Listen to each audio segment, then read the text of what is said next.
Hello,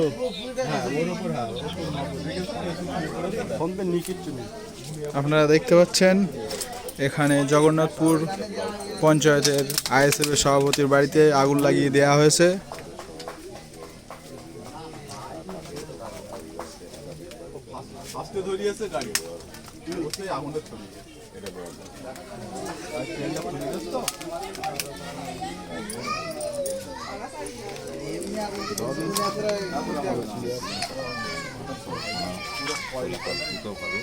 আপনি একটু কিছু বলবেন?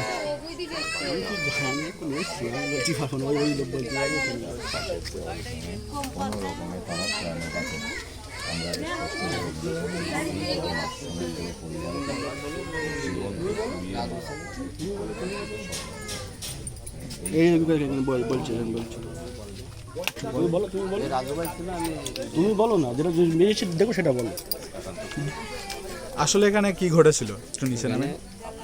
ঘটেছে, আমার তো ওই সাইডটায় বাড়ি। আমি এখানে আমাদের এই আইএসএফের সভাপতি, অঞ্চল সভাপতি, বিভিন্ন রকমভাবে ওকে চাপা হচ্ছে, আমাদেরকে চাপা হচ্ছে, দমাতে পারছে না। যার কারণে রাতের অন্ধকারে দুষ্কৃতীরা এসে এখানে আগুন জ্বালিয়ে দিয়েছে।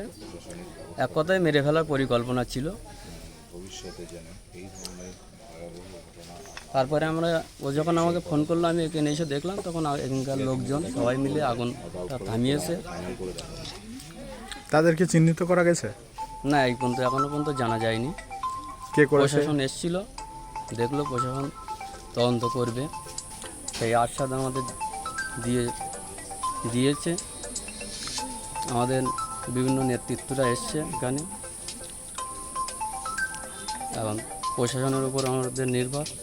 আপনারা কোনো চিহ্নিত করতে পারেননি? না, রাতের অন্ধকারে করেছে তো। অনুমান করেননি কাউকে? না। কতটা ক্ষতি হয়েছে? ক্ষতি তো এখানে প্রচুর ক্ষতি হয়েছে। বাইকটা নতুন বাইক ছিল, এখানে যেহেতু ঘেরি আছে, মাছের খাদ্য থাকে, আরও অনেক কিছু ছিল এখানে, সেগুলো সব নষ্ট হয়ে গেছে। সবথেকে বড় ব্যাপার, বাড়িতে কোনো প্রাণের আশঙ্কা?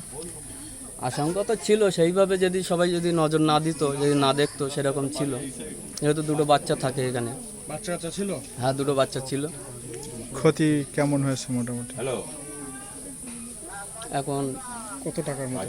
কত টাকার মতো ক্ষতি হয়েছে? খাবার, বাইক তো নতুন বাইক, পালসার বাইক, আর খাবার ছিল এখানে, মাছের খাবার থাকে বারান্দায়, আর সেইগুলো যার কতটা ছিল সেটা তো আমি বলতে পারবো না, কারণ আমি তো এসছি যখন, তখন এখানে সবাই জল দিয়ে মোটামুটি থামিয়ে দিয়েছে। এই পরিস্থিতির মাঝখানে আছে।